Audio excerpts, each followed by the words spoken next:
is basic applied mathematics. In the first session, started and we did question number 2, question number 3, question number 4, number 5, and number 6. Now today, let's continue with question number 7. Question number 7A, the question says, in how many ways can you arrange the letters of the word Mkongoro? In how many ways can you arrange the word Mkongoro? So we are given the word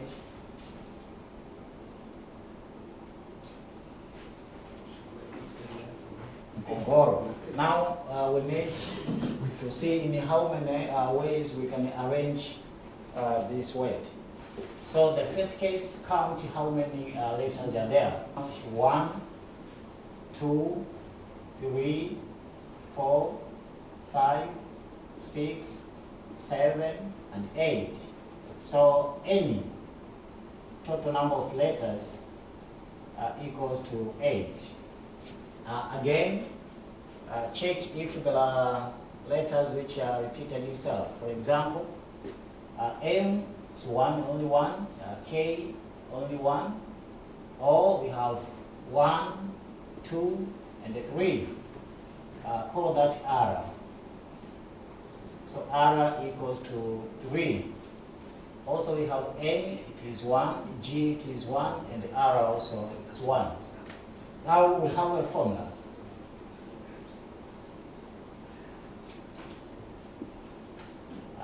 Number of ways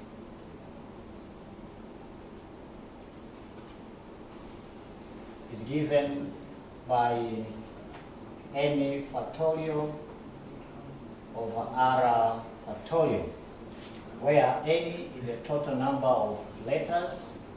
So this one is equal to 8 factorial divided by r, the letter which repeats. Here we have O, and then there are 3, 1, 2, 3. So we divide by 3 factorial. Then here you can use calculator and you get this answer. 2, 4 ways. So therefore, there are 224 ways of arranging the word Mkongoro. That is question number 7A. Question number 7B. The question says, from a group of 8 boys and 4 girls, how many different committees of 3 boys and 3 girls can be formed? We have a group of the number of boys in that group.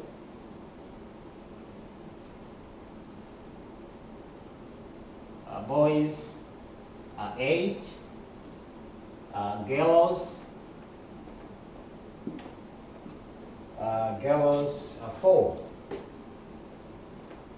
And from this group of 8 boys and 4 girls, we needed to form a committee of 3 boys and 3 girls.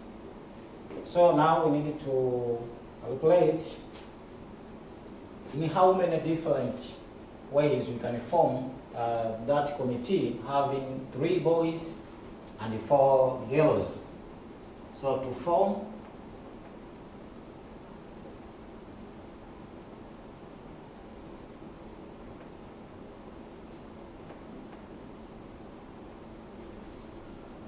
a committee of 3 boys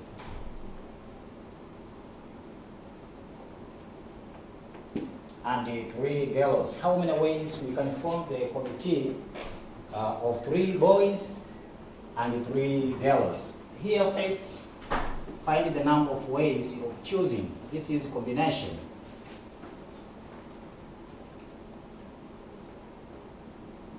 number of ways for boys equals to combination. We are selecting, or we are choosing 3 boys among 8 boys. So the combination of 3 to 8. This is the number of ways of selecting boys. 3 from 8. Again,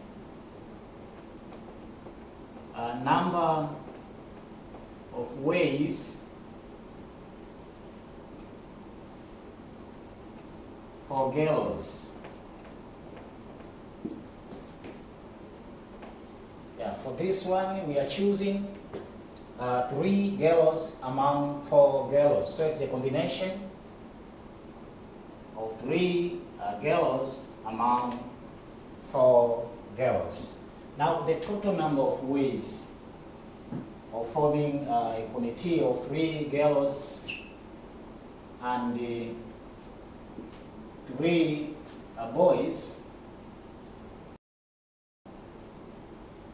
we multiply the number of ways for boys, so it's a combination of 8 to 3, then times the number of ways for the girls, a combination of 3 to 4.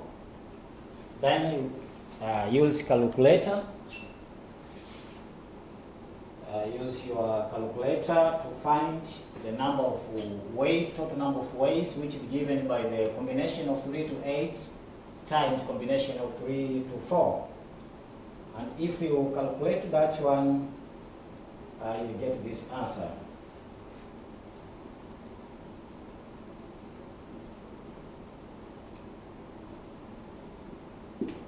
This is the total number of committee which can be formed. 2 to 4 committees.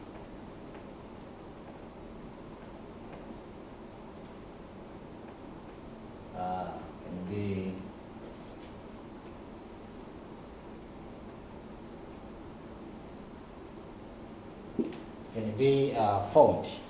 That is question number 7B. Let's also see question number 7C.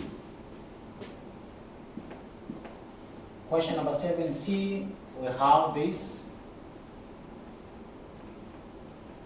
We are given probability of A. Probability of A equals to a half. Probability of A union B, this is equals to 4 over 5, and the probability of B not to occur, probability of B dash, probability of B not to occur, this one equals to 2 over 3. Then Roman 1, we needed to find the probability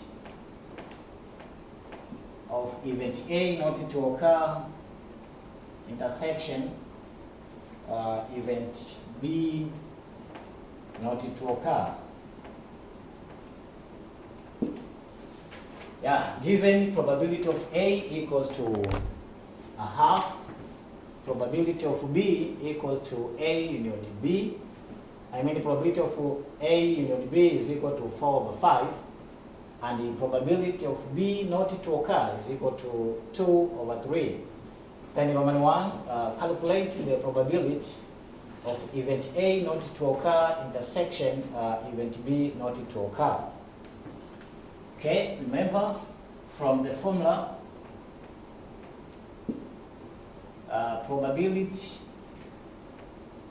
of A union B plus probability of A union B not to occur, this one is equal to 1.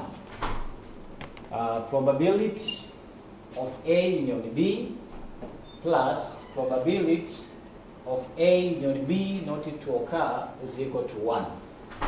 Okay, this one, probability of event A not to occur intersection probability of event B not to occur, this one is equal to probability of A union B not to occur. Then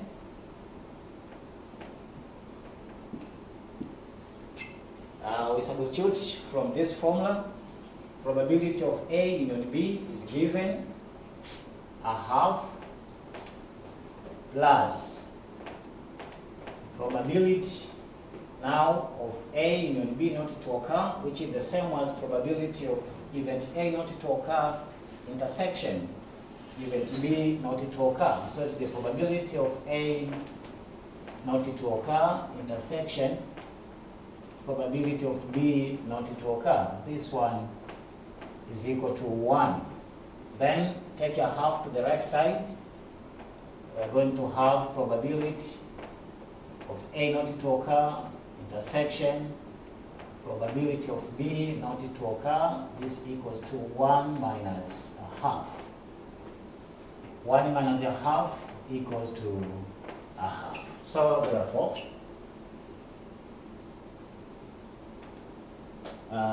you conclude as probability of event A not to occur intersection probability intersection of event B not to occur. This one equals to 1 over 2. I'm repeating again.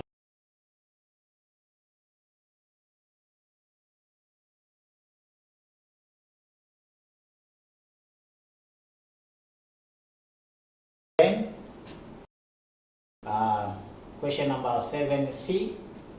Probability of A is given a half. Probability of A union B is given 4 over 5. And the probability of B not to occur is given 2 over 3. Roman 1, we are asked to find the probability of A not to occur intersection B not to occur. Now you probability of A union B plus probability not to occur equals to 1. But remember, probability of A not to occur intersection B is equal to probability of A union B not to occur. Then now from this formula, probability of A union B is a half. This one, we need to find its value, then is equal to 1. So take your half to this side, you are going to remain with probability of A not to occur, intersection B not to occur, will be equal to 1 minus a half. So 1 minus a half is equal to a half. Then therefore, probability of event A not to occur, intersection event B not to occur, is equal to a half. That is Roman 1. Roman 2. Roman 2, we need to find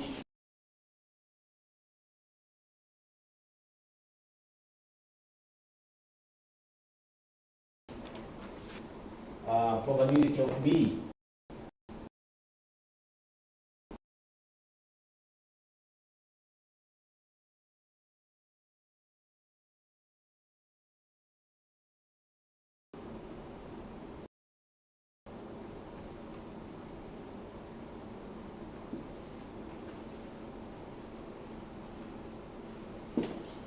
Find the probability of B. In our data, we have the probability of event B not to occur. Now, from Roman 1, this formula, that probability of A union B plus probability of A union B not to occur is equal to 1. So we use the same formula. Now recall this formula. Probability of B plus probability of B not to occur, this is equal to 1. Probability of B plus probability of B not to occur is equal to 1.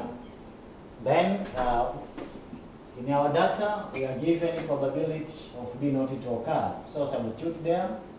So this is probability of B plus probability of B not to occur is this one, 2/3. So you take 2/3, then this one equals to 1. Okay, now to get probability of B, this will be equal to 1 minus 2/3. 1 is over 1, so this is LCM 3. 3 divided by 1, 3.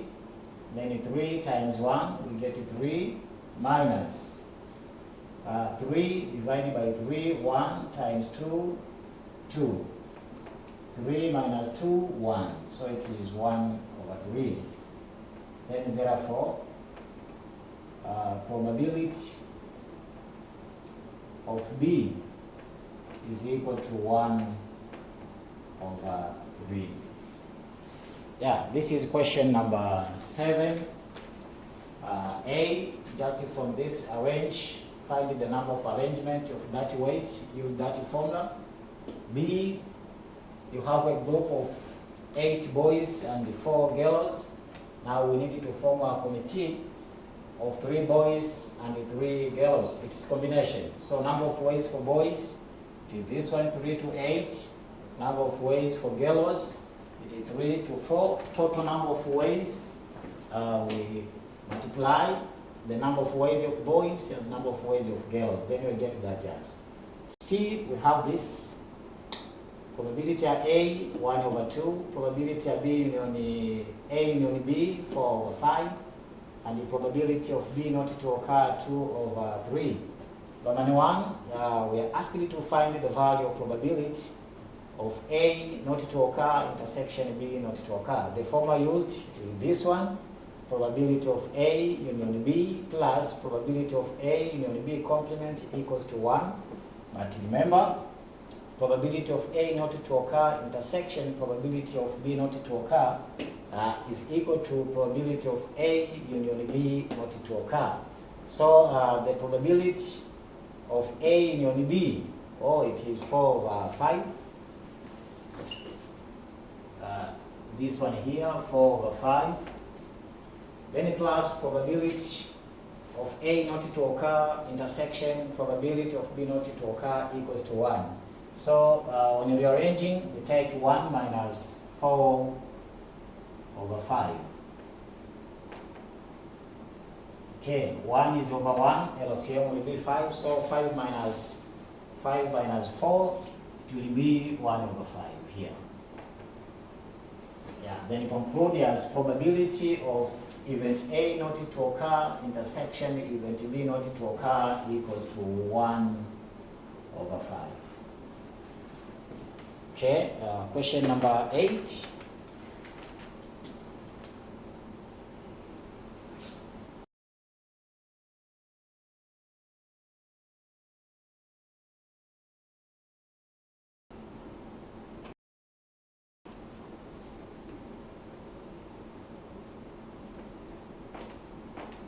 Question number 8a, the question says, given that cos 2x cos x plus sin 2x sin x equals to 1.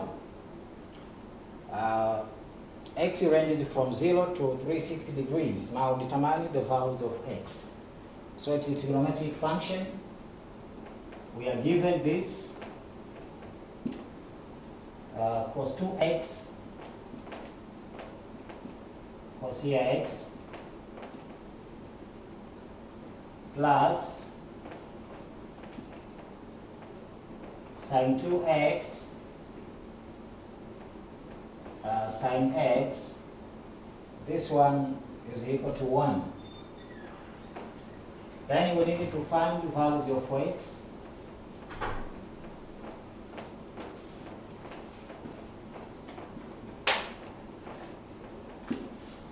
You need to find the values of x at this range. X ranges from 0 up to 360.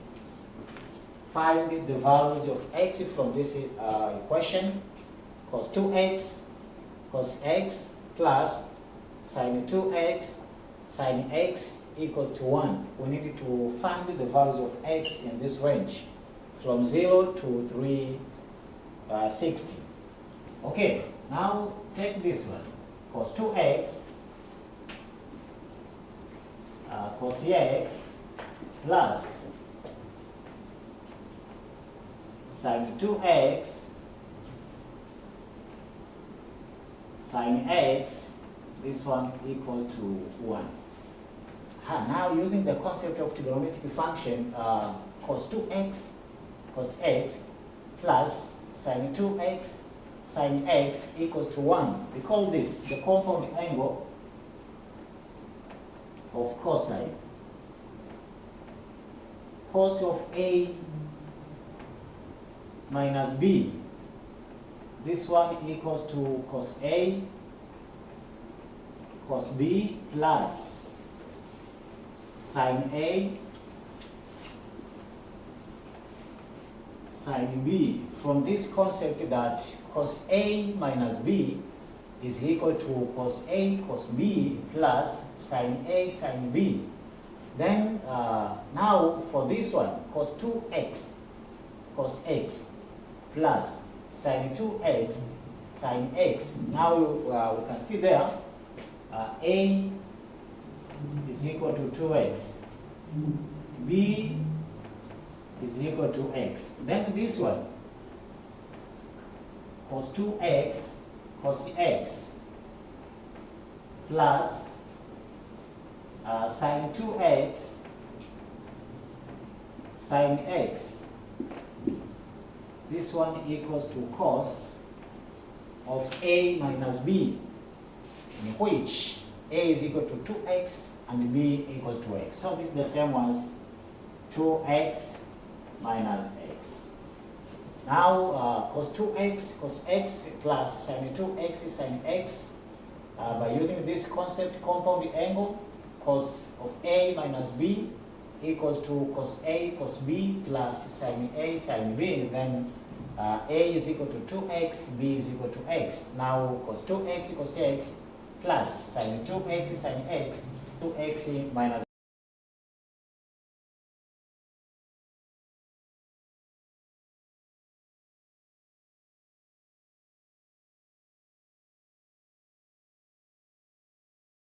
So then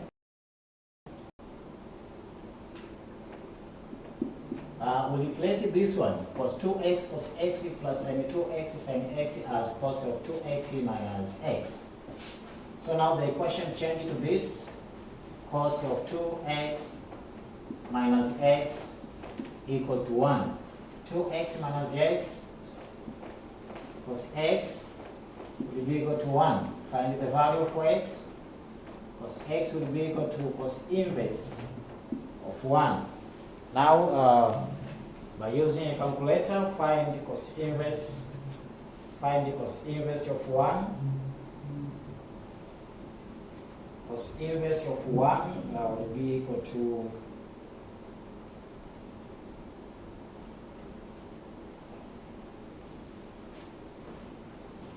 equal to 0.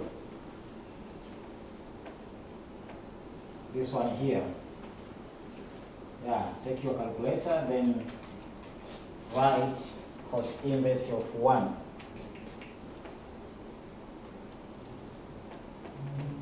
Shift cos of 1, yeah, we get 0. Now we have the range. The range of the angles is from 0 to 360. We have a general formula which is used to find other values of x. So from the general formula for cosine, that x equals to 360n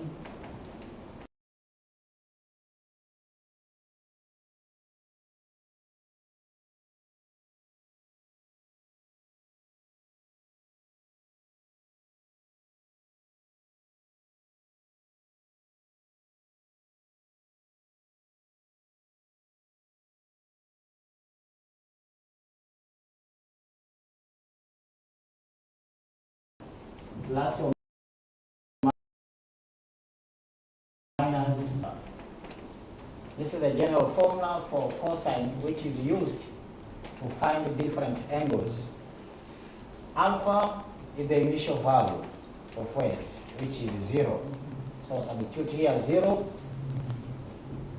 X now will be equal to 360 n plus or minus 0.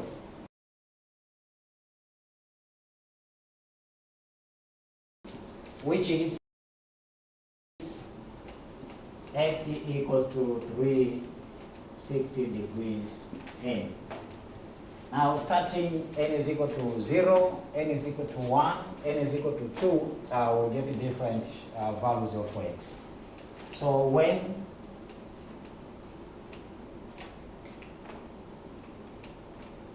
n equals to 0, we get the first value, x1 will be equal to 360 degrees times 0, which equals to 0.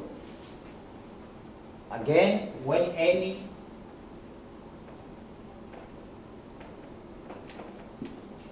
equals to 1, we substitute here. Another value of x, x2, will be equal to 360 degrees times 1. This equals to 360 degrees. Okay, let's see when n is equal to 2. When n equals to 2, it will be 360 times 2, which is 720, and it's out of our range given. So when n is equal to 2, this will be out of the range. Now we conclude that the values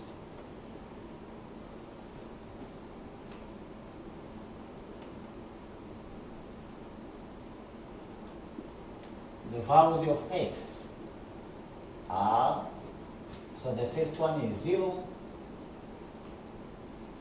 and 360. Yeah, that is question number 8A. I can repeat. The question is, solve for x given cos 2x cos x plus sin 2x sin x equals to 1 in the range of 0 to 360. Now firstly, I will have to simplify this equation. The equation is cos 2x cos x plus sin 2x sin x equals to 1. Now recall the compound angle of cosine. Cos of A minus B. Cos of A minus B is equal to cos A cos B plus sin A sin B. This one is the same as this. Cos A cos 2x cos B cos x. Then plus sin A sin 2x sin B sin x. So A is equal to 2x, B equals to x.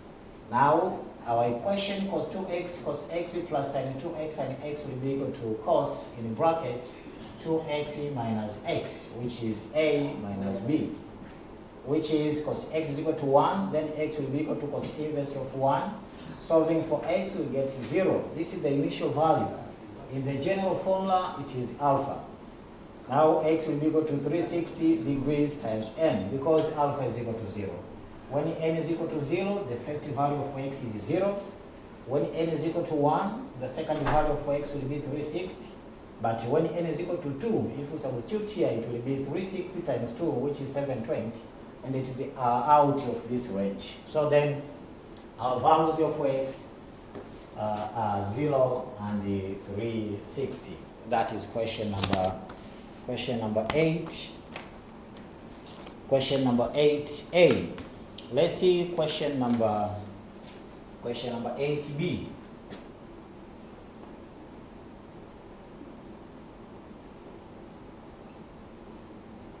Remember that you can get this question from the website. So here we are just passing through them how to solve. But if you go there, you will have these questions. Question number 8B says, we need to prove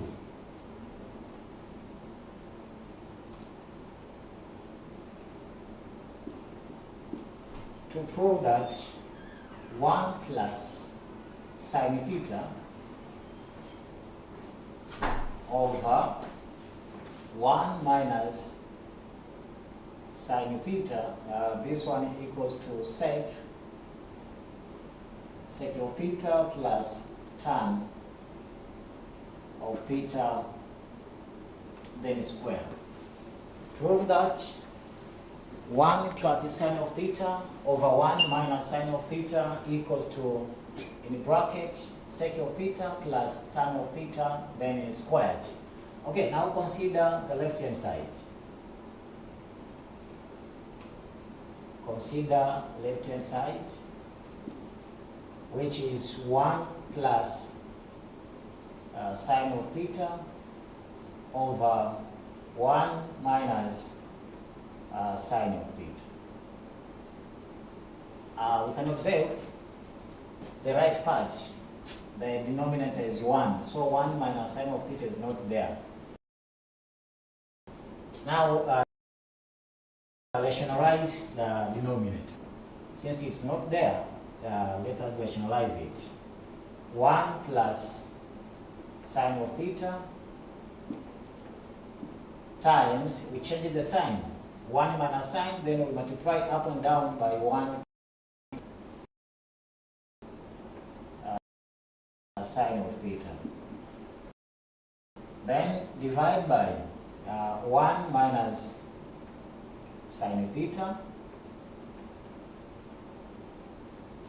times 1 plus sine theta. Okay, 1 plus sine theta times 1 plus this one,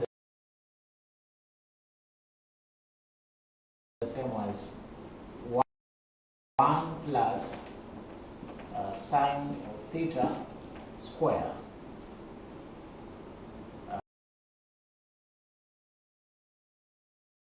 all over 1 minus sine of theta times 1 plus sine of theta. This is the difference of two squares. 1, 1. Sine of theta, minus plus. So simply we take 1 times 1 equals to 1. Negative times positive, we get negative. Then sine of theta times sine of theta,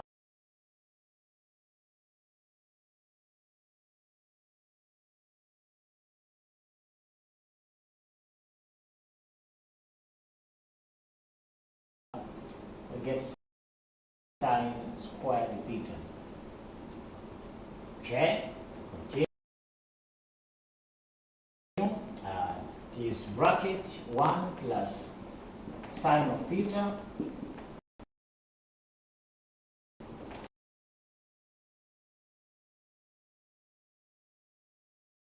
over, from the identities of trigonometry, 1 minus the sine squared theta is the same as cos squared theta,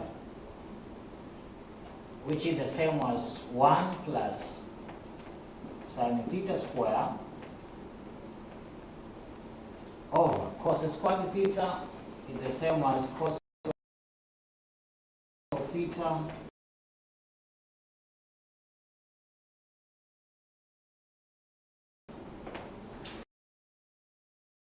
then square. The numerator is squared, the denominator also is squared, so you can write in this form. This is 1 plus sine of theta over cos of theta all b squared. Yeah, 1 plus sine of theta squared over cos of theta squared is the same as 1 plus sine of theta over cos of theta squared. Then we separated the denominator in the first term and the second term, where we are going to have 1 over cos of theta plus sine theta over cos theta squared. This one here. Okay, 1 over cos, this is sec of theta. Sine of theta over cos of theta equals to tan of theta, then squared, which is put the right hand side. So therefore, 1 plus sine of theta divided by 1 minus sine of theta, this one is equal to sec of theta plus tan of theta squared. Then you say hence proved.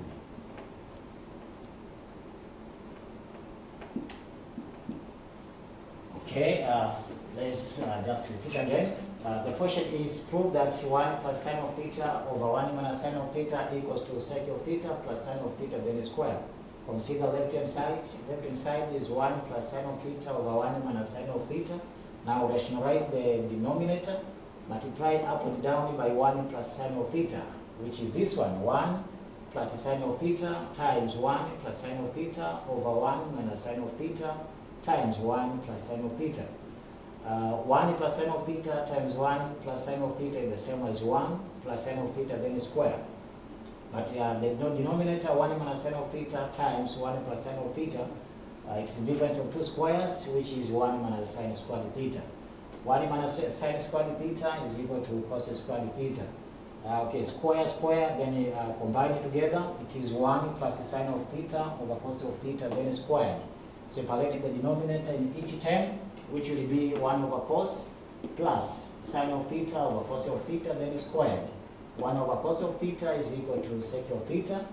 Sine of theta over cos of theta is equal to tan of theta then squared. Now the answer is sec of theta plus tan of theta squared. That's question number 8B. Question number 8C, we have this.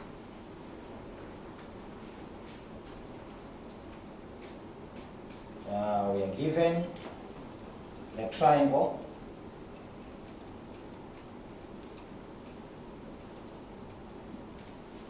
we have the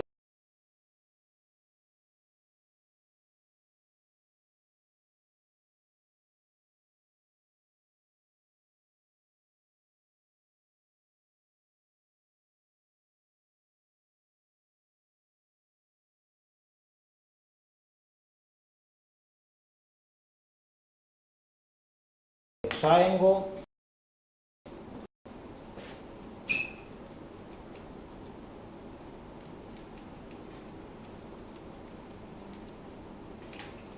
we are given the triangle ABC in which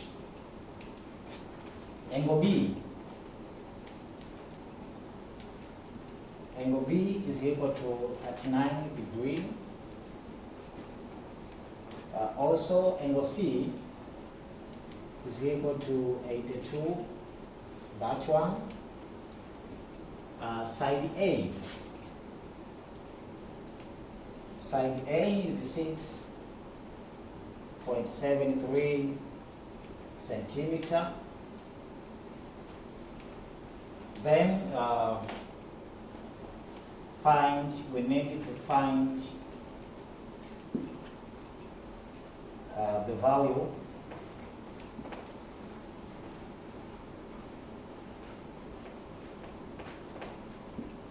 of C.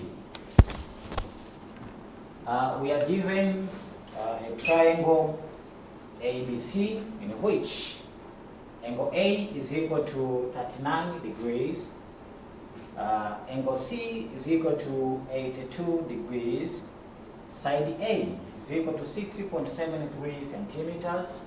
Then we are asked to find the value of C. We can sketch triangle. Take our triangle is equal to this one. Let's say this is A, this is B, and this is C. Angle B is given, this angle here, as 39. If this is angle B, the opposite side is side B. Angle C is given, this one here, 82. The opposite side of angle C is the side C. Angle A is not given, but side A. This one here, the opposite of angle A is given as 6.73 centimeters. The question needs us to find the value of C, this side here. From the sine law, since we have side A, we have angle C, and we need to find side C. We use this formula, sine law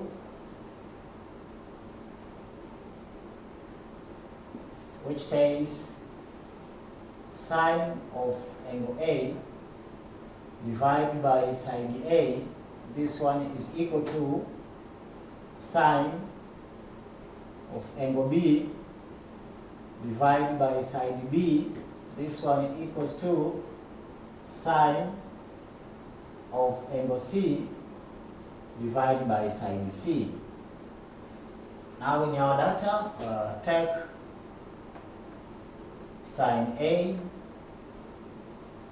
over sine A equals to sine C over sine C.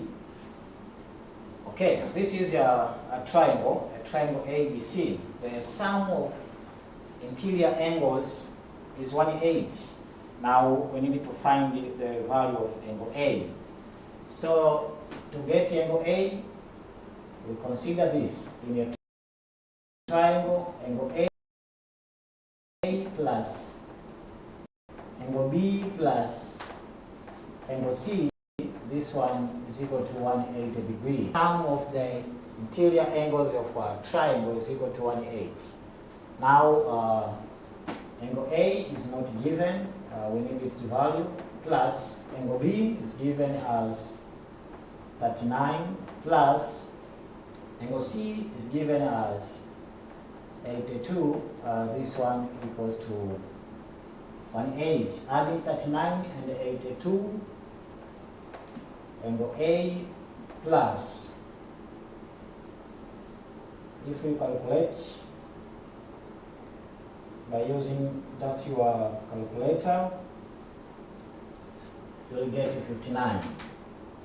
So take this one plus this one, then subtract it from 180, angle A will be equal to 59 degrees. Then back into the formula, so it is sine A, which is sine of 59, divided by side A. Side A is this one, 60.73. You write here 60.73. This one equals to sine of angle C. Sine of angle C. Angle C equals to 82. Angle C equals to 82 divided by side C. And we need to find this value of C. Then we make the subject C by crossing multiplication.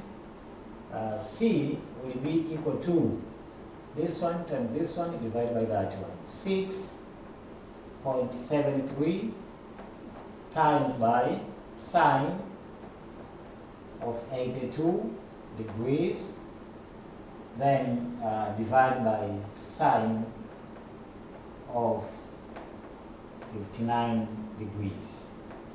Now just to use a calculator, side C is given by 6.73 times by sine of 82 degrees over sine of 59. Then calculate After calculation, we take that one times the sine of 82 over sine of 52, then we'll get this value, 7.78. The unit is centimeters. So therefore, you conclude by saying that the value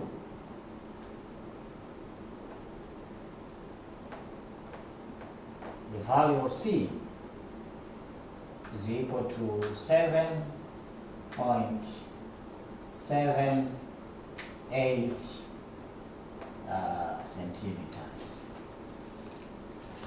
Okay, in this question, we have a triangle ABC. Angle B is given 39, angle C is given 82, and the side A is given as 6.73 centimeters. And we need to find the value of C. Now sketch the triangle ABC, which is this one, a triangle ABC. Now our data, angle B 39, angle C 82, then inside A is equal to 60.73. If this is A, the opposite side is side A. If this is angle B, the opposite side is side B. And if this is angle C, then its opposite side is side C. Now we use sine rule as sine A over A is equal to sine B over B equals to sine C over C. Now according to our data given, consider sine A over A equals to sine C over C. Since we have angle B and we have angle C, we can calculate angle A. Because angle A plus angle B plus angle C is equal to 180 degrees, the sum of triangles in a triangle, the sum of angles in a triangle. So angle A plus 39 degrees plus 82 is equal to that one. When calculations, angle is equal to 59. Then back to the formula, it will be sine of angle A, which is 59, over 60.73 equals to sine of angle C, 82 degrees, over C. Cross the multiplication, and the next the subject C will be equal to 60.73 times sine of 82 over sine of 59. Then using calculator, we'll get the value of C as 7.780 centimeters. Okay, this is question number 8C.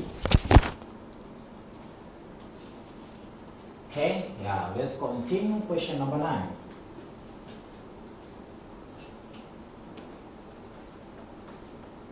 Question number 9A, Roman 1. Question number 9A, Roman 1. We have this 5 power log x. This one equals to x over 4. Then value of x.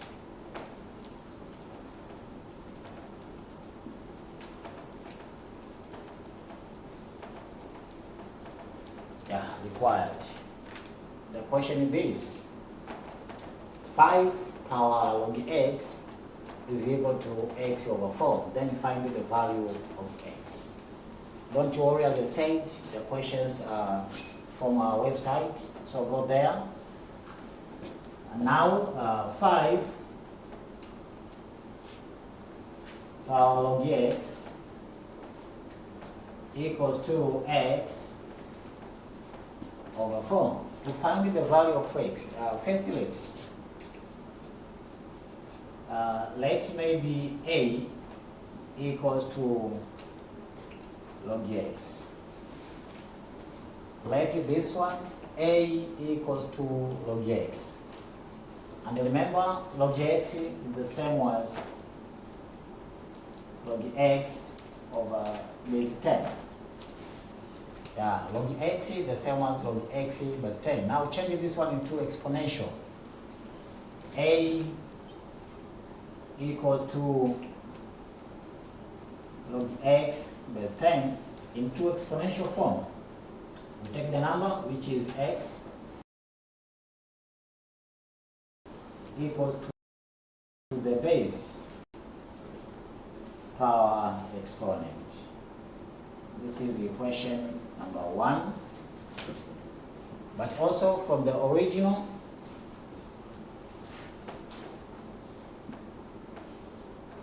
five log x, but log x is equal to a, so it is 5 power a equals to x over 4. And this is equation number 2. Okay, the question is 5 log x is equal to x over 4. Then we need to find the value of x. Yeah, so first later to represent log x. For here, a is equal to log x, which is equal to log x base 10. Change a is equal to log x base 10 into exponential. This will be x equals to 10 base power exponent a. And I say this is equation number 1. Now back to the original equation. We are going to have 5 power log x, but a is equal to log x, so it is 5 power a equals to x over 4. Now take equation 1 into equation 2. Substitute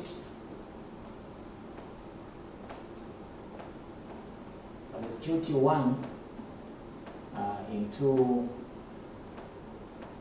2. There we are going to have 5 power a equals to x. What is x? 10 power a. 10 power a over 4. 5 power a, this will be equal to 10. 10 is equal to 5 times 2. This is 5 times 2 power a over 4, which equals to 5 power a 2. 5 times 2 power a is the same as 5 power a times 2 power a all over 4. If you divide by 5 power a, this 5 power a and this one will cancel. So you remain with 1 equals to 2 power a over 4. Cross multiplication. 1 times 2a, we get 2 power a equals to 4 times 1 equals to 4. Yeah. I repeat it from here. Equation number 1, x is equal to 10 power a. Equation number 2, 5 power a equals to x over 4. Then substitute equation 1 into equation 2. There we're going to have 5 power a equals to x, but x is equal to 10 power a over 4. 10 is given as 5 times 5 times 2 power a, then over 4. So 5 power a and the 5 power a will cancel, and then we will remain with 1 equals to 2 power a over 4. Cross multiplication, 2 power a equals to 4. Now from 2 power a equals to 4, here we have base a. In 4 we can make base a base 2 also. 2 power a equals to 2 power 2. 4 is given as 2 power 2. Then since we have the same base, also the exponent should be the same. So therefore a equals to 2. This is how to find the value of x from this question. 5 power log x equals to x over 4. Then find the value of x. In 5 power log x equals to x over 4, let a equals to log x. A will be equal to log x base 10. Then you change it to exponential form. X will be equal to 10 power a, and then make this is as equation number 1. Then if you back to the original equation, it will be 5 power log x, then 5 power a equals to x over 4, and then make this is as equation number 2. Again, substitute equation 1 and equation 2. We are going to have 5 power a equals to 10 power a over 4. Then 10 is given as 5 times 2, then power a, which is 5 power a is equal to 5 power a times 2 power a over 4. This 5 power a will cancel. Then we are going to remain with 1 is equal to 2 power a over 4. 2 power a equals to 4 by crossing multiplication. 2 power a will be equal to 2 power 2. Then base are the same, exponent also are the same because of equal sign. So a 2. This is question number 9a. Okay, question number 9b. We continue. Question number 9a, Roman. Yeah, this is question number 9a, Roman 1. Now question number 9a, Roman 2. Okay. Mention 4 properties of the function f of x equals to a power x. Properties, here we have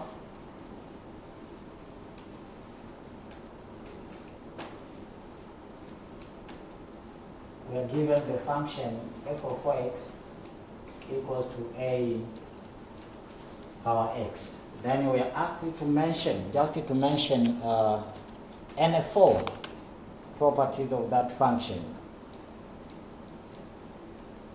Yeah, mention any 4 properties of that function.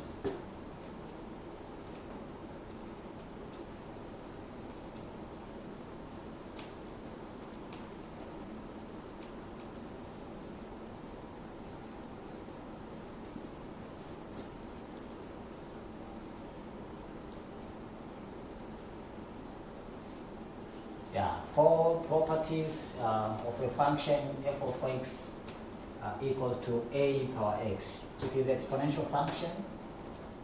Now the first property of this one is only a, letter a. For this one to be exponential function, the value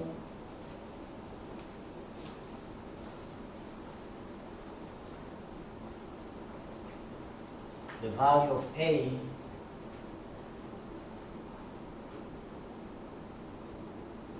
should be positive.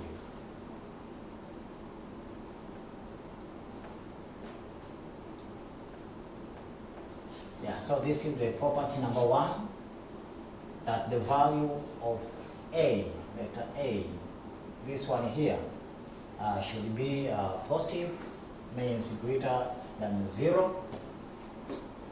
Another property,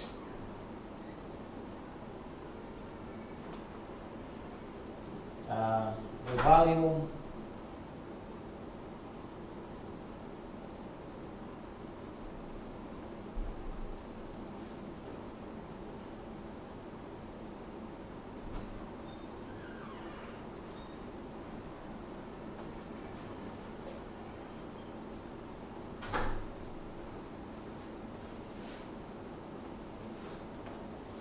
also the value of a should be not equal to 0. I mean not equal to 1. This one here.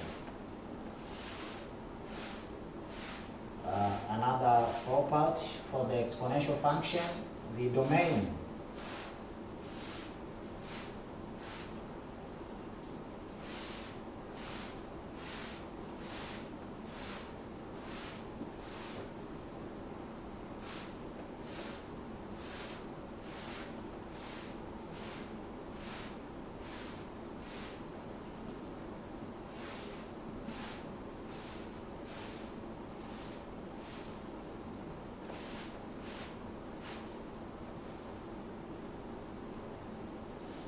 the domain of exponential function is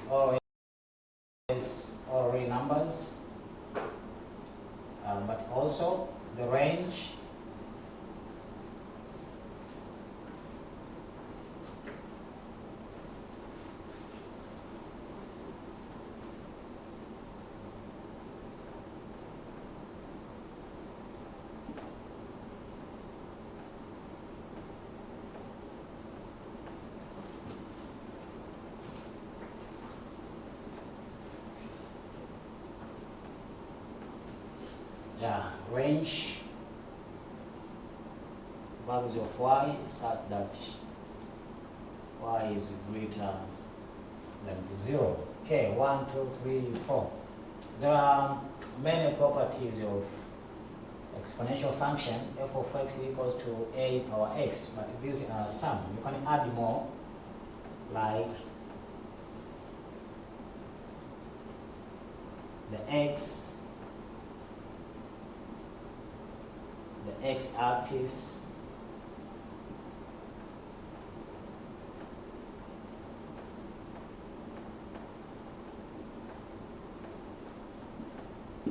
the horizontal asymptotes,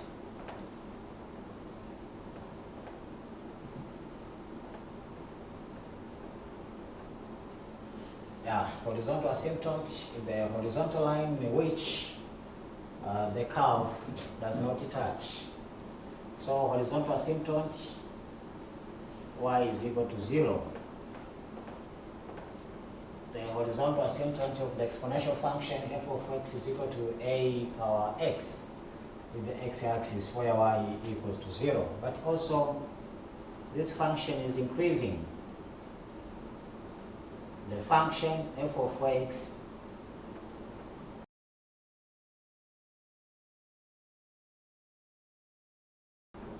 is increasing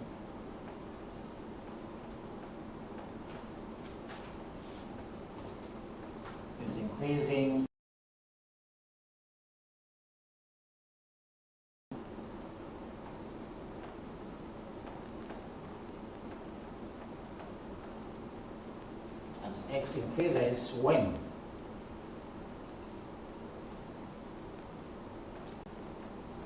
a is greater than 1. If this a is greater than 1, then as x increases, also the value of y, the function f of x are increasing. Okay, that is question number 9a Roman 2.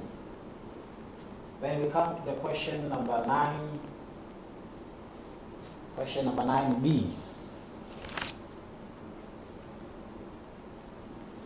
Question number 9b, we have this.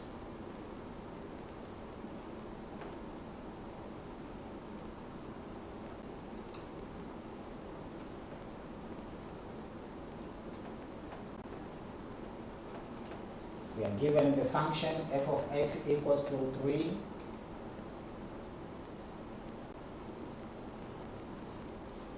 times 3 power x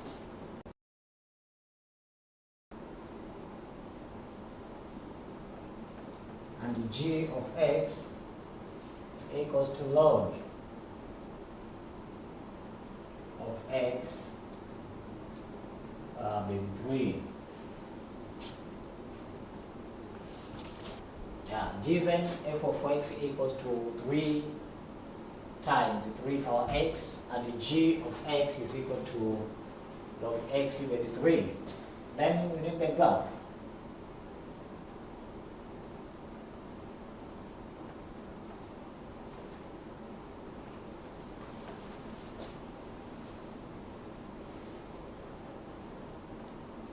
Sketch the graph of the two functions together, f of x and the g of x on the same.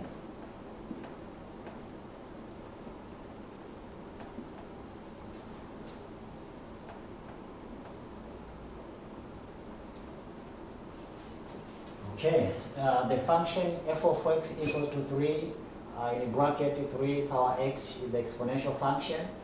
The function g of x is equal to log x by 3 is the logarithmic function. Exponential and logarithm are inverse functions, are inverse to each other. So now consider f of x equals to 3 times 3 power x. Now to sketch the graph of exponential function, we can use these properties. This one, the x-axis is the horizontal asymptote, so the graph does not touch x-axis, but also domain is already numbers. range. Range is greater than that one. Okay, now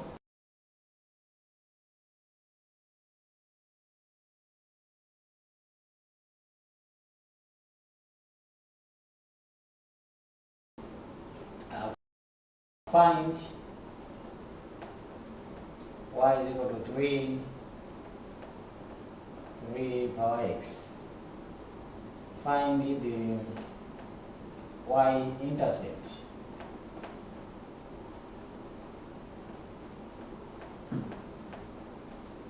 Y-intercept x equals to 0. So y will be equal to 3 power 0. 3 times 1 equals to 3. So for this function, y or f of x is equal to 3 times 3 power x. It crosses on the y-axis at y is equal to 3. But for x-axis, you don't have x-intercept. And the nature of this,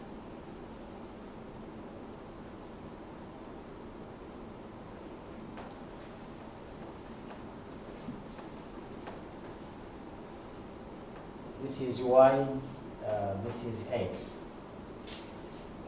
The function is increasing as x increases. So y-intercept also is equal to 3. So now the curve will be like this one. It increases as the value of x increases. So it started from negative side. You're going to be closer to x-axis, then to the y-intercept up to there. This is y equals to 3 in the bracket 3 power x. But also, if we consider the logarithmic function g of x equals to log of x with 3, this one is the inverse of this one. So if in exponential function there is no x-intercept, in the logarithmic function we have the x-intercept, but we don't have the y-intercept. So here find x-intercept.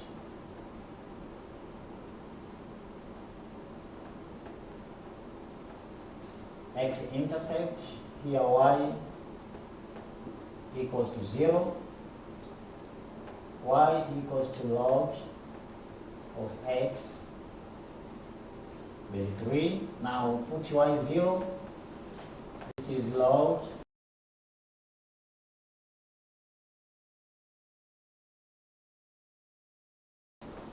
of x with 3, change it to x will be equal to base power 0, which is equals to 1. Now the nature of the logarithmic function is this one. This is x-axis, this is y-axis. Now x equals to 1, the x-intercept. So here, let's say here, and the nature of this curve is this way.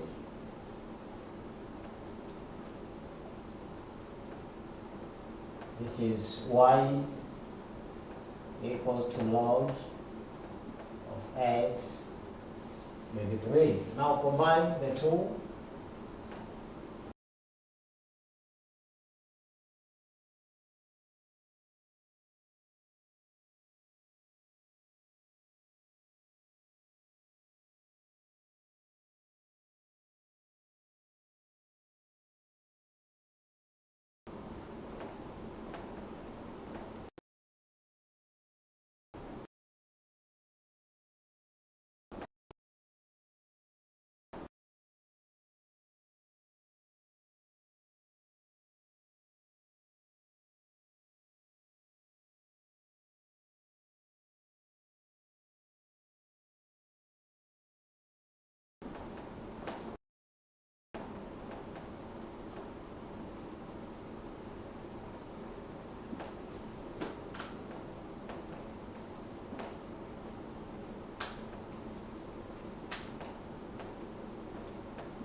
have this one.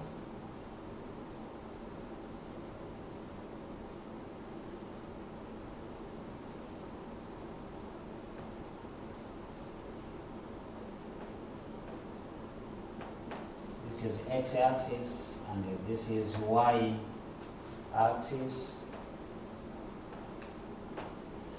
So the exponential function is this one.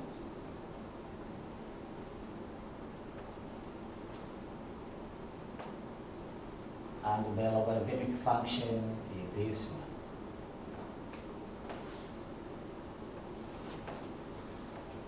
one. Y-intercept, here it is 3. X-intercept, here it is 1. So this is g of x equals to the log of x to the 3. This one here, f of x equals to 3 in bracket 3 power x. Yeah, so this is the graph with exponential function and the logarithmic function. Okay.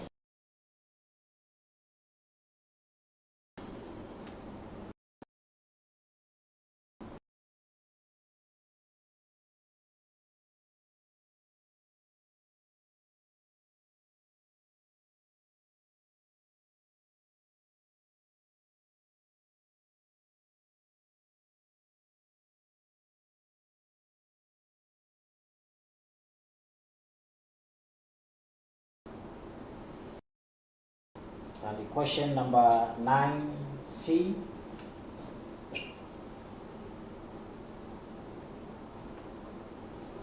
Let's see question number 9C.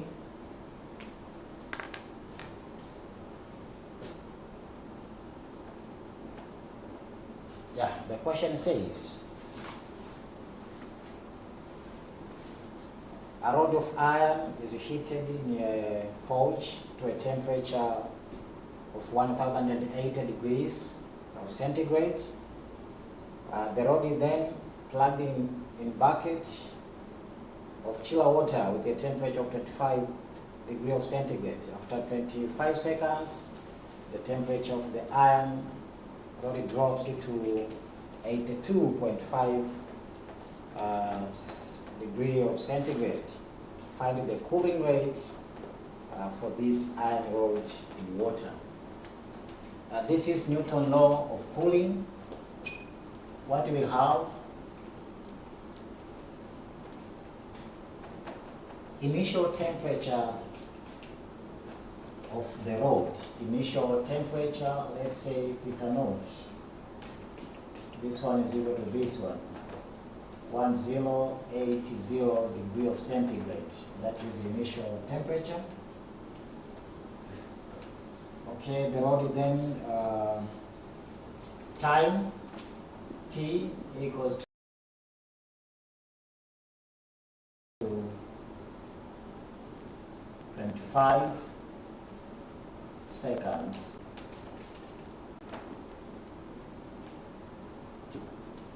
Temperature after time t, let's say theta at t, this one equals to 82.5 degree of centigrade. But also we have a room temperature. Room temperature, let's say S, equals to 25 degree of centigrade. Then we need to find the cooling rate.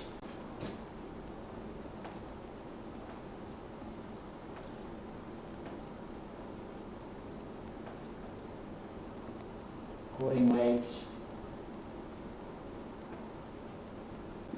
is needed from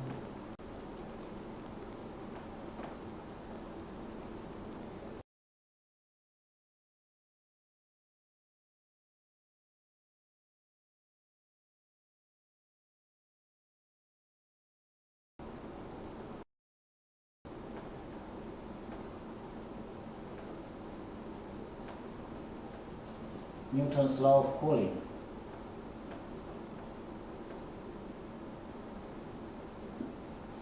We have this temperature after time t is given as original temperature plus original temperature minus surrounding temperature times E kT negative.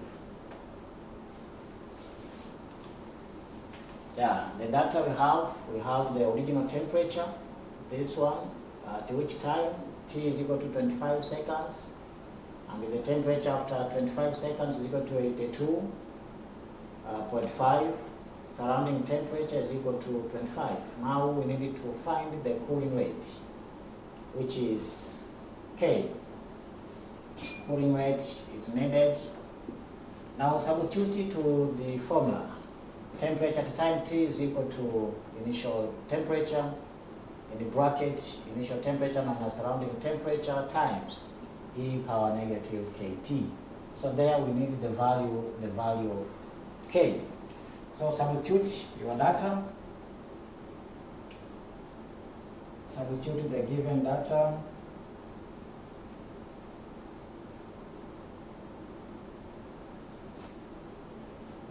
(82.5) equals to 10.8 plus 10.8 minus 25 times negative 25 times K. Then use calculator.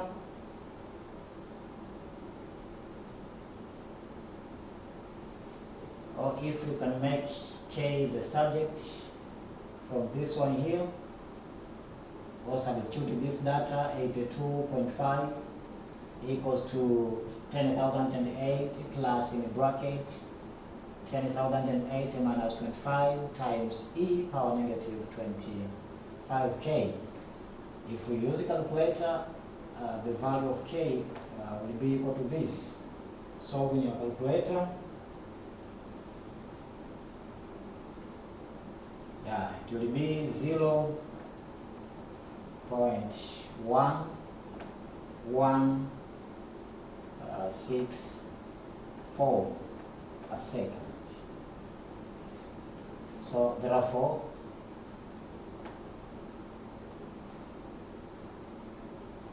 the rate of cooling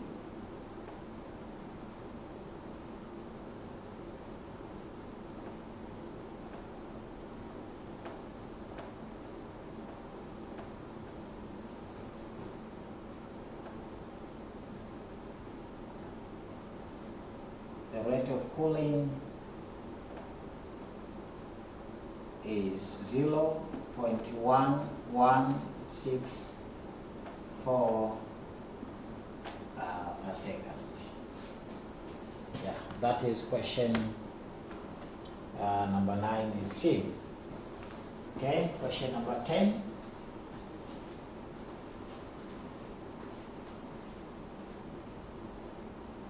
Question number 10A. It says a teacher bought pens, pencils, and notebooks for the students. She bought 3 pens, 6 pencils, and 3 notebooks in the first week. 1 pen, 2 pencils, and 2 notebooks in the second week, as well as 4 pens, 1 pencil, and 4 notebooks in the third week. If she spent 3,000, 1,100, 2,600 shillings in the first, second, and the third week respectively, use the inverse matrix method to find the price of each item. So this question you have to let X be, we need the price for a pen, price for a pencil, price of a notebook. So let X be the price of a pen.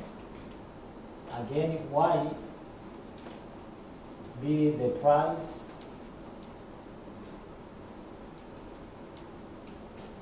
for a pencil.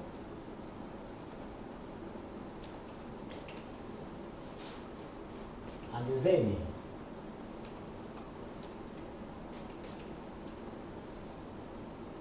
be the price of a notebook.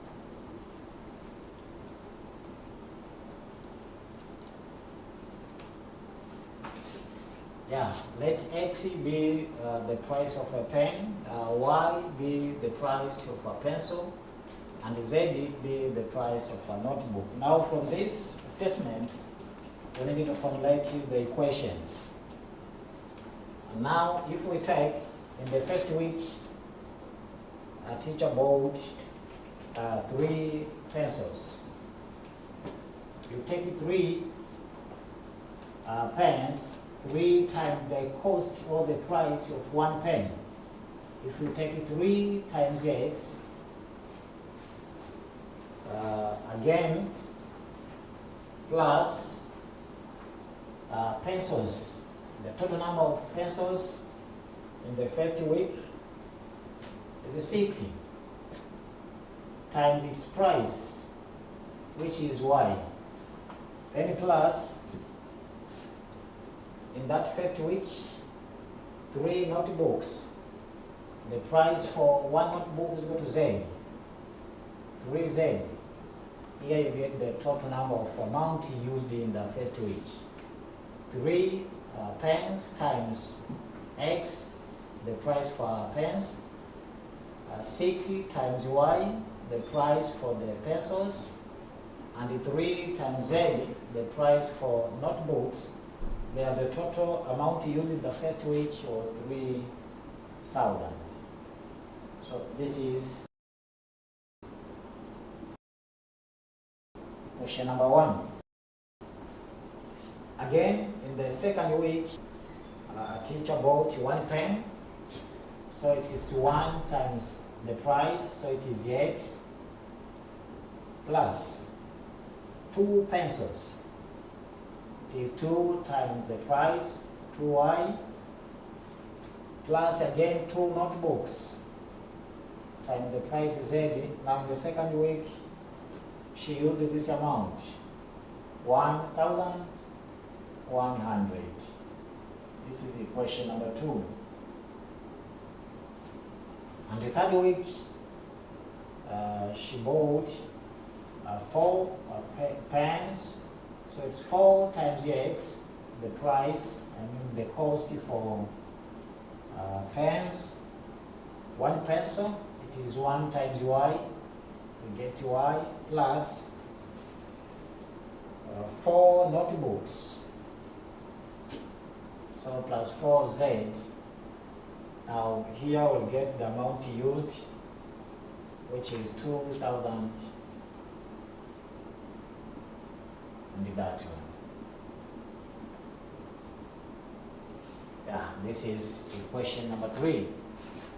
Now, since we need to find the price of each item, the price for a pen, price for a pencil, and the price for a notebook. So firstly, we let X at the price of pen, Y at the price of a pencil, and the Z at the price of a notebook. Now, using this X, Y, Z, we have to formulate these 3 equations from the given statements. And in the first week, a teacher used the 3,000 to buy 3 pens, 6 pencil, and the 3 notebooks. So the 3X, 6Y plus 3Z is equal to total amount used. The second week, it is 1 pen, so X plus 2 pencils, 2Y plus 2 notebooks, 2Z is equal to that amount. And in the third week, she bought 4 pens, so times X, it is 4X. 1 pencil times Y, you get Y. And the 4 notebooks times Z, it is 4Z is equal to that amount. Now write this one in a matrix form. The question says use inverse matrix. So we solve this one by using matrix. So write this one in matrix form.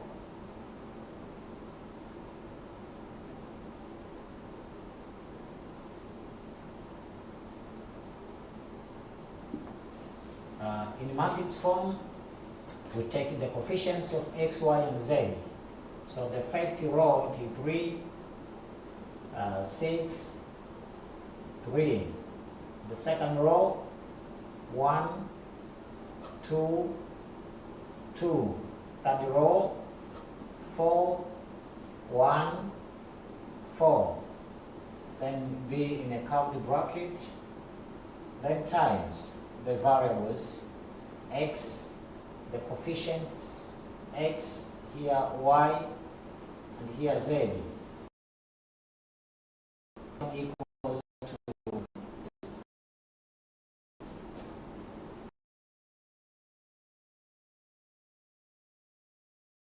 3,000. This one here, 1,100, 2,600. Yeah. Now we need to find the value of x, y, and z at the price of a pen, a pencil, and notebook. Okay. Writing this one in matrix form, 3, 63, 1, 2, 2, 4, 1, 4 times x, y, z is equal to that one. Now let matrix say A equals to this. Let the matrix 3, 6, 3, 1,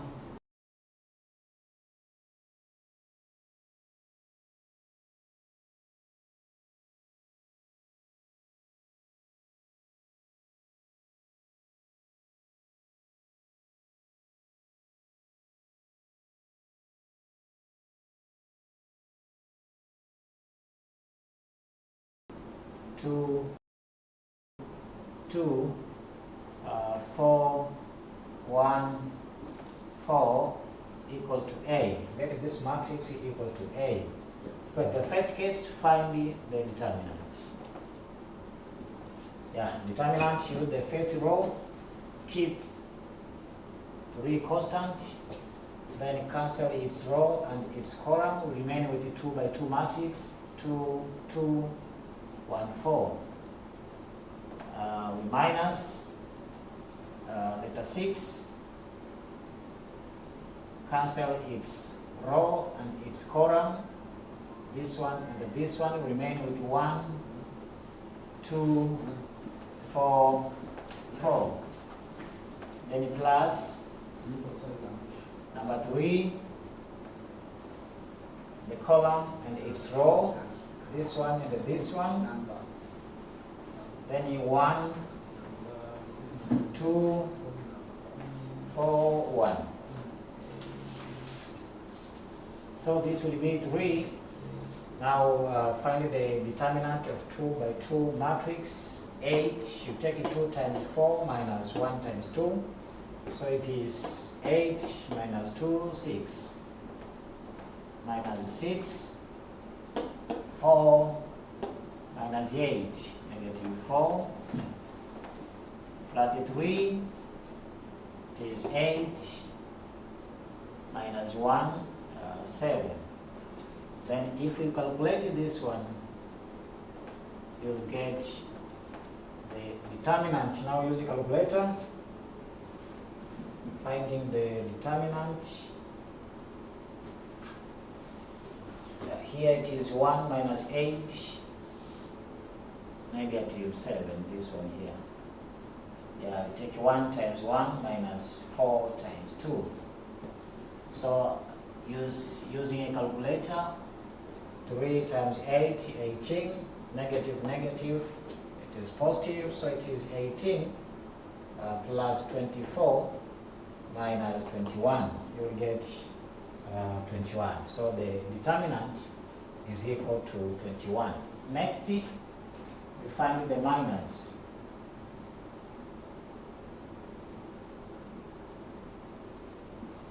Minus of matrix A. It's like finding the determinant, but we do not include the specific number. For example, the first minor in 1, you keep constant 3, then cancel its row and column, then you remain with the 2 by 2 matrix. Cancel this one, 2, 2, 1, 4. 2, 2, 1, 4. M2, the next number, 6, we cancel the column and the row.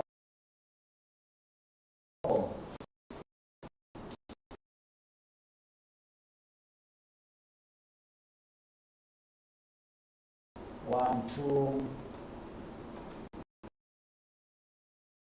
4, 4. M3, number 3, this one, 1, 2, 4, 1. 1, 2, 4, 1. M4, now here it's number 1. So we cancel this one and this column and this row. 63, 1, 4. 6, 3, 1, 4. Also,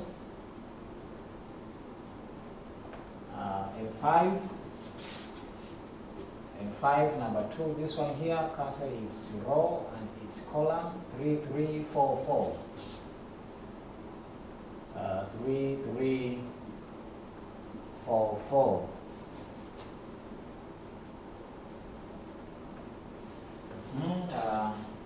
Minus 6, take this one here, number 2, 1, 2, 3, 4, 5, 6, yeah, we are here. So we cancel this column and this row. So 3, 6, 4, 1. 3, 6, 4, 1. Okay, M7, we are here.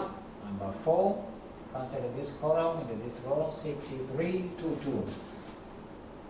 6, 3, 2, 2. M8, this number here, number 1, you cancel this column and this row. So 3, 3, 1, 2. Yeah, 3, 3, 1, 2.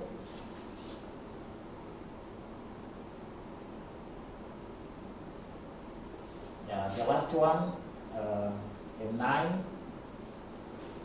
This is this number here, number 4. Cancel this one and this one. So 3, 6, 1, 2. 3, 6, 1, 2. Now these are 2 by 2 matrix. So the minus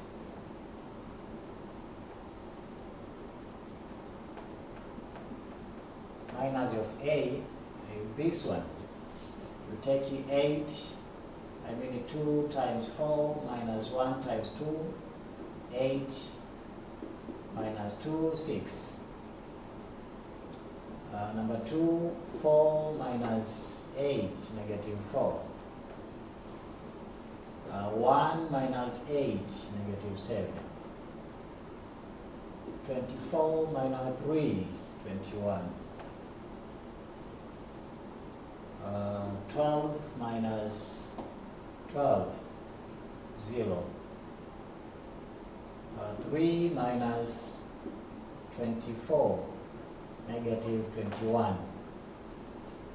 6 minus 6, 0. Oh, M7 is this one here. 12 minus 6, here it is 6. Then number 8, 6 minus 3, 3. Then the last one, it is 3 times 2, 6. 1 times 6 is 6. Number 4 here. This one, 3, 6, 1, 2. Yeah, 3, 6, 1, 2. So it is 0. Yeah, after having the minus, then we find the cofactor. Cofactors.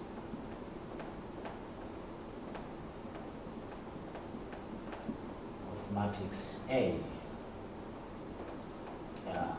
To get cofactors of matrix A, you take the minus 6, -4, -7, 21, 0, -21, 6, 3, 0,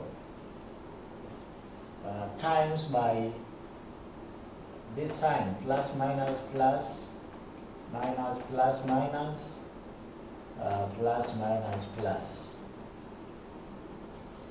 Then the cofactors of the matrix will be equal to positive 6 times positive 1, we get 6, -4 negative, we get positive, -7 positive, we get -7, 21 times negative, -21, 0 times positive, 0, -21, -1, we get positive, 6 and positive, we get 6, 3 and negative, we get -3, 0 and the positive, we get 0.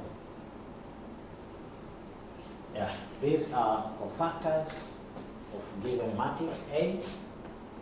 After having the cofactor, then we have to find adjoint of the matrix A.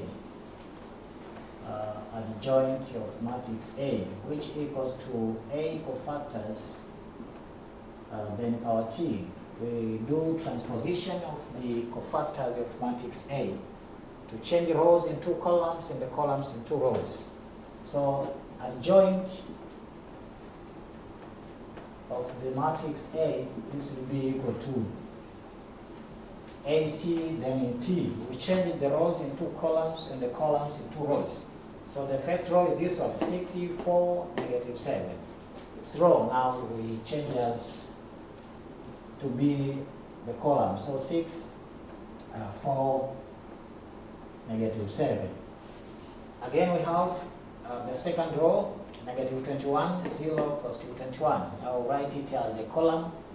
So it will be -21, 0, +21. The third row, it is this one, 6, -3, 0. Change it to be a column. So it will be 6, -3, then 0. Now these are adjoint of the matrix A. Now the last, find the inverse of the matrix. A inverse is given as adjoint of the matrix divided by its determinant.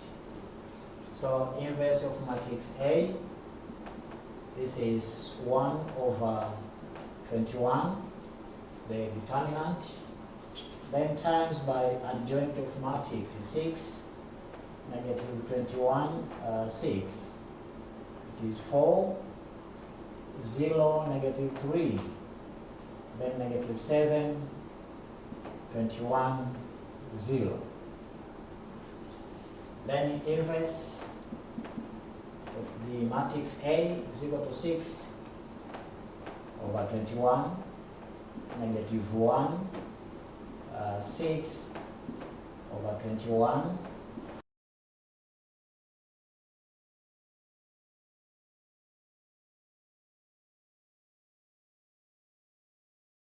over 21, 0, -3,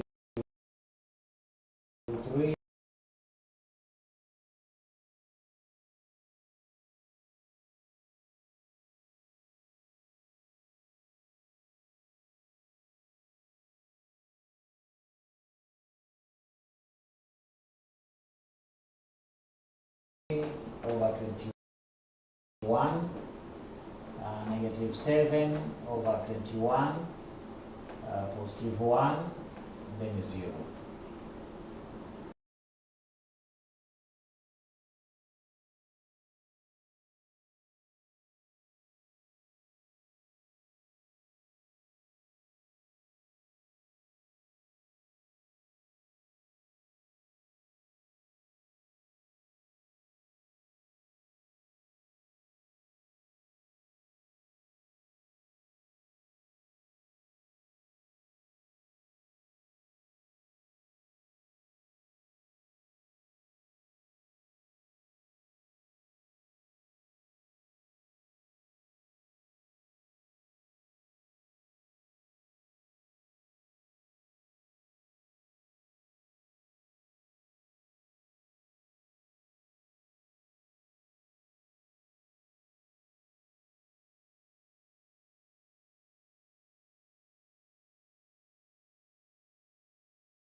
Yeah. Now, after having the inverse of the matrix, now multiply the matrix to this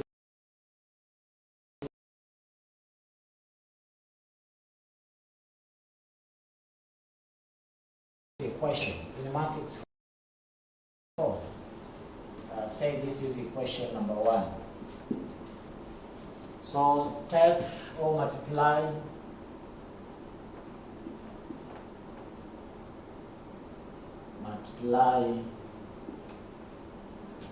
inverse to equation number 1. Multiply this. A inverse is equal to 6 over 21, negative 1, 6 over 21, 4 over 21, 0, negative 3 over 21, negative 7 over 21, 1 and 0 to this equation. We're going to have 6, 21, negative 1, 6, 21, 4, 21, 0, negative 3 over 21, negative 7 over 21, 1, 0. This one here times by matrix A, 363, then 1, 2, 2, yes, 1, 2, 2, and the last row 4, 1, 4. Okay, then the variable x, y, z, this one will be equal to the inverse 6 over 21, negative 1, 6 over 21, 4 over 21, 0, negative 3 over 21, 7 over 21, 1, 0, then times by 3, 0, 0, 0, 1, 1, double 0, 2, 6, double 0. Okay, remember this one, this is matrix A and this is inverse of matrix A. Inverse times matrix, we get the identity. So we get 1, 0, 0, 0, 1, 0, 0, 0, 1 times by x, y, z equals 2. Now use calculator to find the product of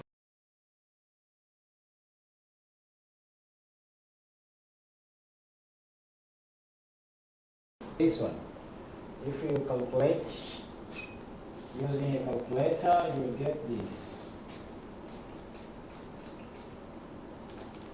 Yeah, in your calculator, take matrix A, 6 over 21, negative 1, 6 over 21, 4 over 21, 0, negative 3 over 21, 7 over negative 7 over 21, 1 and 0, times by this one, this one, and this one.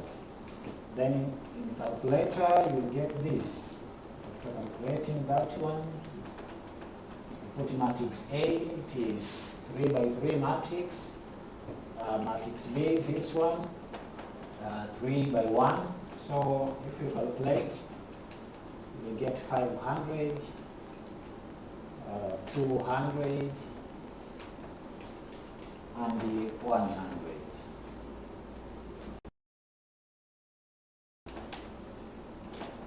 Yeah. Also remember, identity times matrix, you will get the matrix. So 1, 0, 0, 0, 1, 0, 0,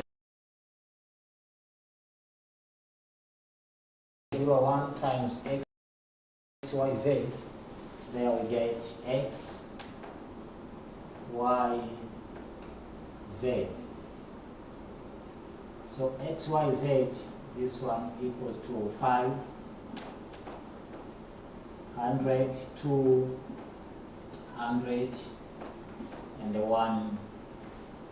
So here, the value of X is equal to 500, the value of Y is equal to 200, and the value of Z is equal to this one. Remember from the beginning, X represents the price of a pen, Y represents the price of a pencil, and Z represents the price of a notebook. So conclude by saying therefore the price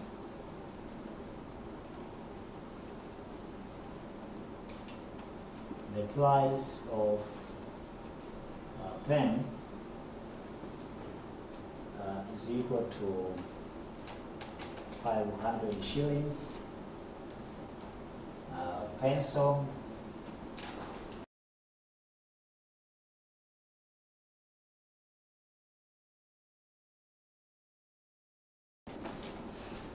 is equal to 200 shillings, and notebook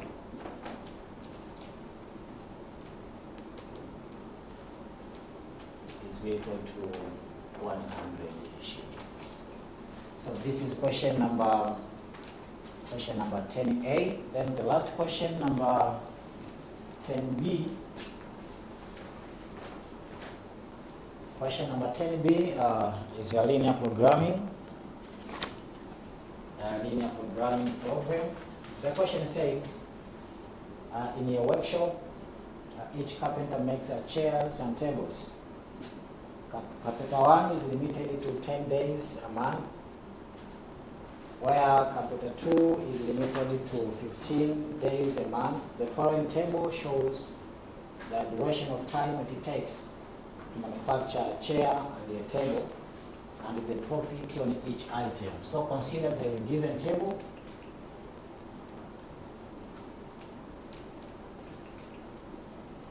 We are given this table.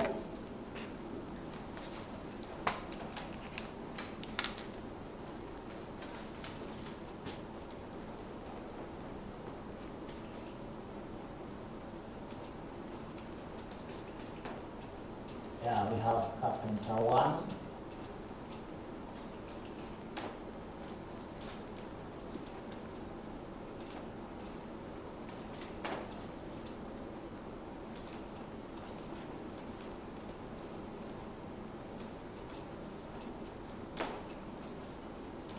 yeah, carpenter 2, and the profit in US dollars.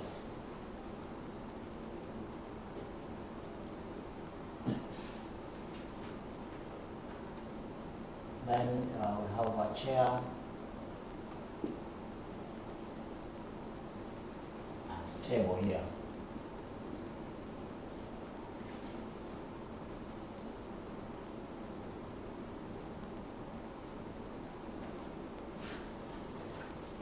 Okay, in carpenter 1, chair, there are 2 chairs, 1 table.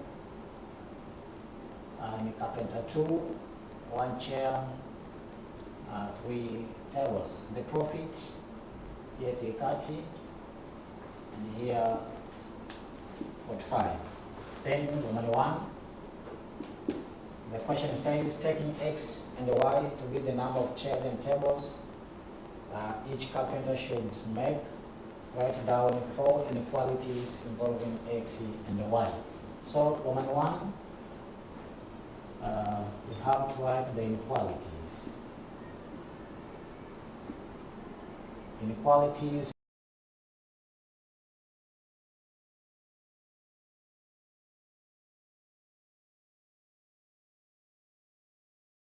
or constraints.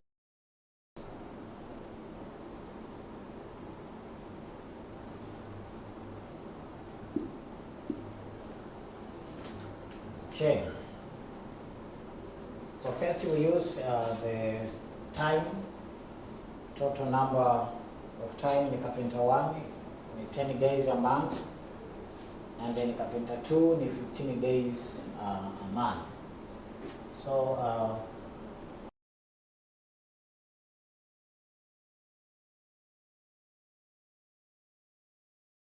chair for capital 1, we have chair represented by x. Decision variables, x represents chairs.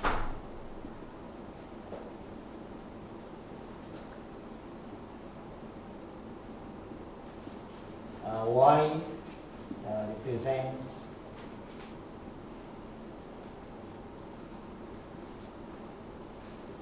tables. Now in question number 1, we just use carpenter number 1. 2 chairs, we take 2 times x plus 1 table, 1 times y. Because the question needs us to maximize, we use less than or equal as inequality sign. This one to 10, equation number 1. Equation number 2 or inequality number 2, we use carpenter 2. We have 1 chair, so 1 times x, we get x plus tables, there are 3, we take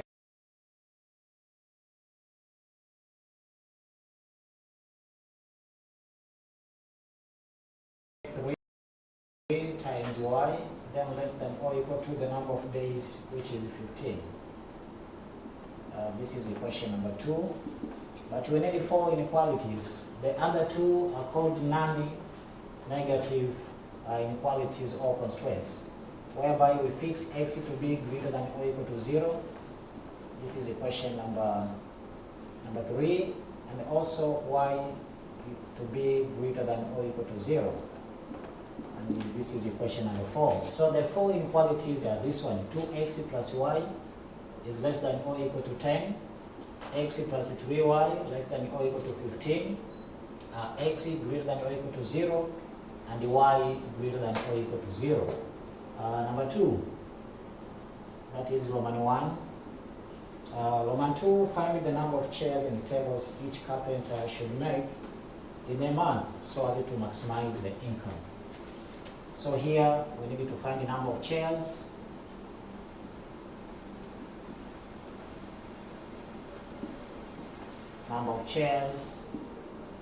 and the tables.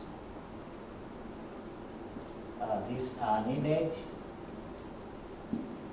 so that we can maximize the profit.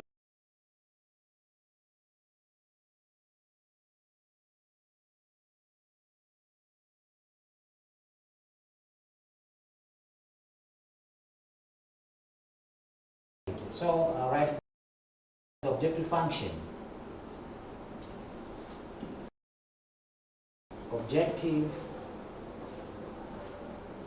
Objective function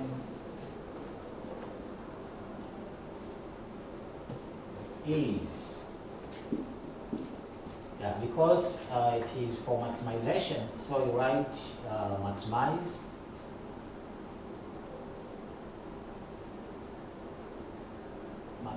then the function fx comma y. We maximize what? The profit. Now for x it is 30, so it is 30x times, for y, carpenter number 2, it is 45. 45y. So the objective function is maximize f of x comma y equals to 30x plus 45y. Now we need to get the value of x and y. As x is the number of chairs and y the number of tables. So we have to sketch the graph.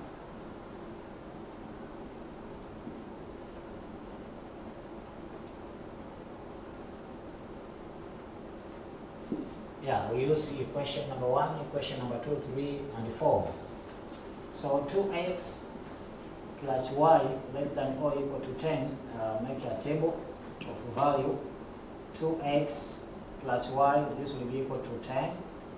Now use the x and the y intercept to sketch this line. 2x plus y is equal to 10. Okay, when x equals to 0, you substitute here to this equation, 2x plus y equals to 10. when x is equal to 0, y will be equal to 10. 2 times 0 is 0, so 0 plus y is equal to 10, so y is equal to 10. But also find the value of x when y is equal to 0. So put here 0, and then substitute it to the given equation. 2x plus y is equal to 10. Now y is equal to 0, so it will be 2x plus 0 equals to 10. Divided by 2, x will be equal to 5. Also, another equation, this one, x plus 3y is less than or equal to 15. X plus 3y, this one is equal to 15. Again, a table for x and y intercept.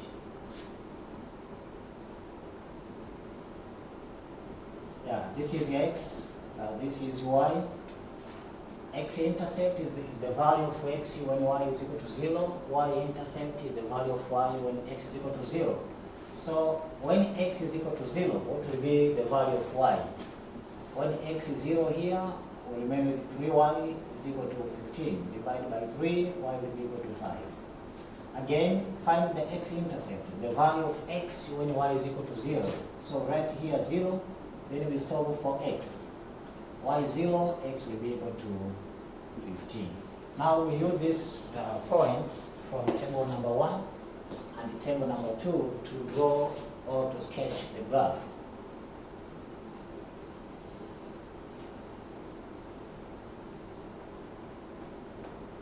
This is x-axis, this is y-axis.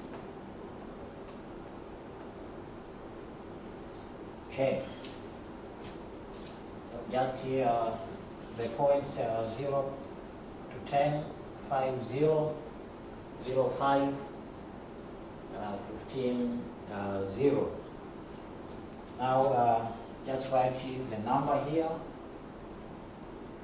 maybe 3, 6, 9, 12, 15, 18. Again, this is 3, 6, 9, 12, 15, 18. Then the first point, when x is 0, y is equal to 10. X is 0, y 10. That is in y-axis. Maybe somewhere here. Okay, another point, x5, y0. It is in x-axis. X5, y0, somewhere here. Then you sketch. I mean, you join these 2 points, you draw a line by using a ruler. You draw a good line joining point 1 and point 2. Yeah, this one here. Yeah, then label the equation 2x plus y, this one equals to 10. Another point, this one here, x0, y5. x0, y5. This is 6, so 5 somewhere here. Okay, y0, x15 to the x-axis here. Okay, again, use your ruler to join the 2 points. This one here, yes, that. Yeah, make sure you use your ruler so that your line here straight. Yeah, so this equation is x plus 3y equals to 15. Now after here we have to shade the graph. In linear programming, we shade an required region. Since the inequality used is less than or equal, so we shade upward. The first line in this one, the inequality sign is less than or equal, shade upward.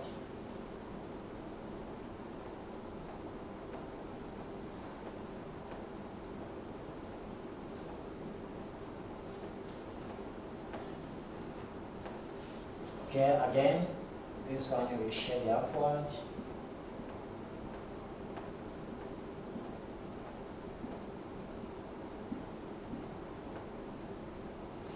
We have these non-negative inequalities or non-negative constraints. X is greater than or equal to 0. X is equal to 0, that is y-axis. So also shade this way. The line y is greater than or equal to 0, y is equal to 0, that is the x-axis. The inequality is greater, so we shade downward.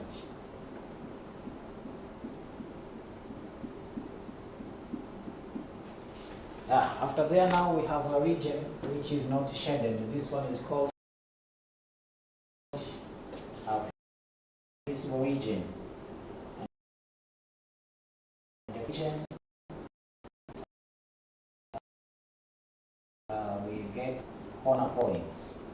So we have the first corner point A, B, C, and D. So write this one, the corner points.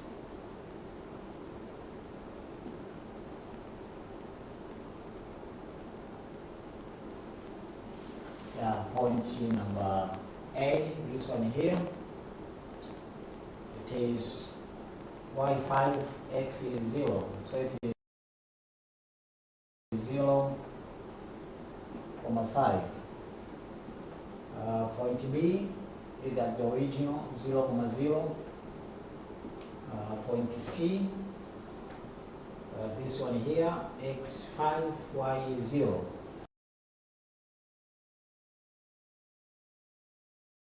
Five, 0, and the last point is point D. It is the intersection of first line and the second line. To get the point exactly, solve equation 1 and equation 2 simultaneously. Since D is the point of intersection between the two lines, then you solve. That is simultaneous equation. Just use a calculator. If you solve this one in your calculator, equation number 1, x plus 3y is equal to 15, and equation number 2, 2x plus y is equal to 10, just use a calculator. Then you will get this point here, 3, 4. After having this one, now substitute this corner points into the objective function. So you write corner points.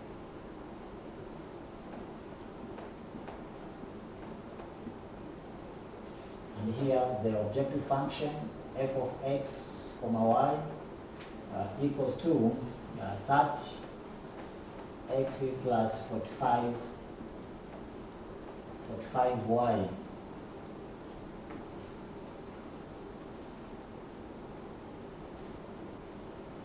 So point the first point A 0, 5, second point B 0, 0, third point 5, 0, and the last point is 3, 0. Now substitute the objective function to get the value of f of x, y.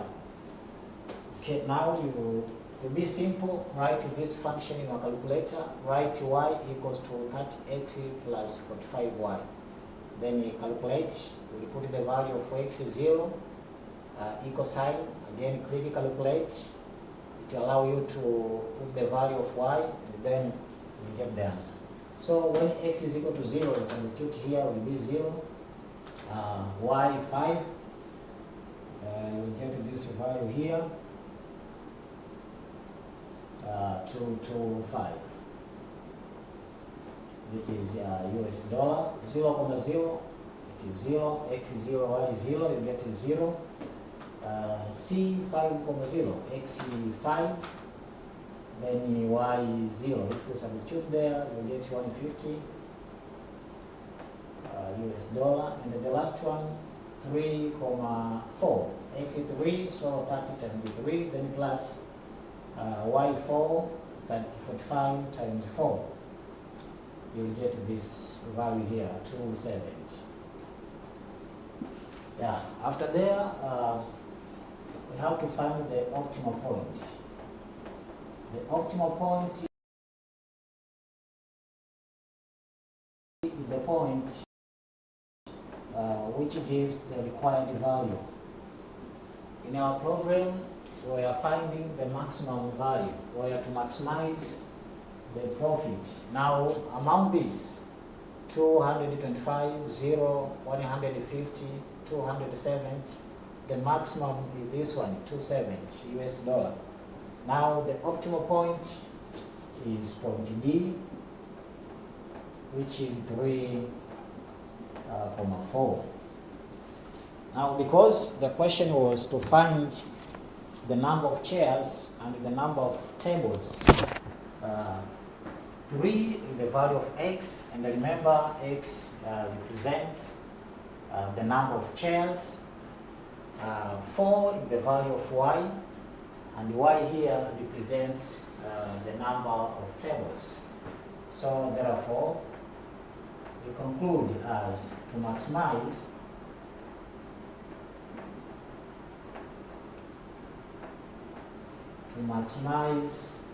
the profit.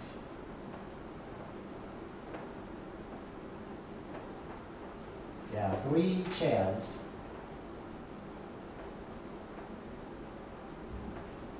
and 4 tables.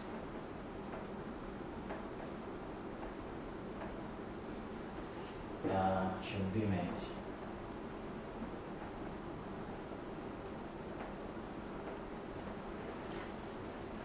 Yeah, and if the maximum profit was asking it to this one, 270 US dollar. Thank you very much. This is the end of this presentation. We are viewing or we are reviewing the questions on basic applied mathematics. So please go to our website to get the question and pass through these solutions. Thank you very much.